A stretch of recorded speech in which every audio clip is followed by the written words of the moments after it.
Bonjour, Uranus, première parmi les transpersonnels. Mais paradoxalement, Uranus renforce l'individualité. Car pour pouvoir agir dans la communauté sans se dissoudre dans le tout de l'humanité, il faut pouvoir se sentir, se connaître, se vivre comme un individu à part entière. Les mots sont importants et je voudrais qu'on fasse bien la différence entre individualité et individualisme. Mais les deux appartiennent à Uranus. Je vais vous lire des définitions pour que tout soit beaucoup plus clair. L'individualité fait référence aux caractéristiques propres à une personne, ce qui la rend unique. Sa personnalité, ses talents, ses goûts, son parcours.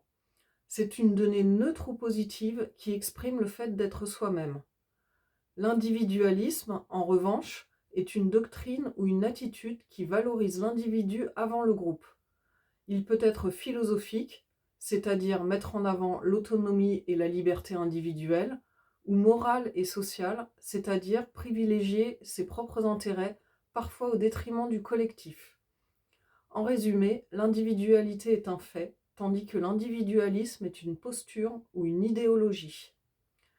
C'est le rôle d'Uranus de nous aider à nous individualiser, car comme je le disais dans la précédente vidéo, il nous aide à nous libérer de Saturne, qui lui tente de nous garder dans le giron bien limité et protégé de la société. Uranus a été découverte en 1781, période de rébellion et révolution dans différents pays.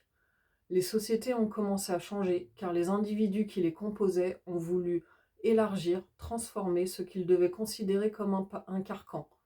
Ils ont redéfini les limites. Dans un thème, Uranus agit sur la maison dans laquelle il se trouve et sur les planètes avec lesquelles il est en aspect.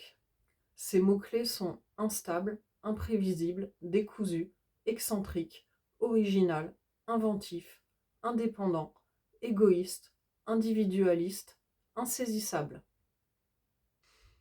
Dans de prochaines vidéos, j'illustrerai plus en détail son action sur chaque planète.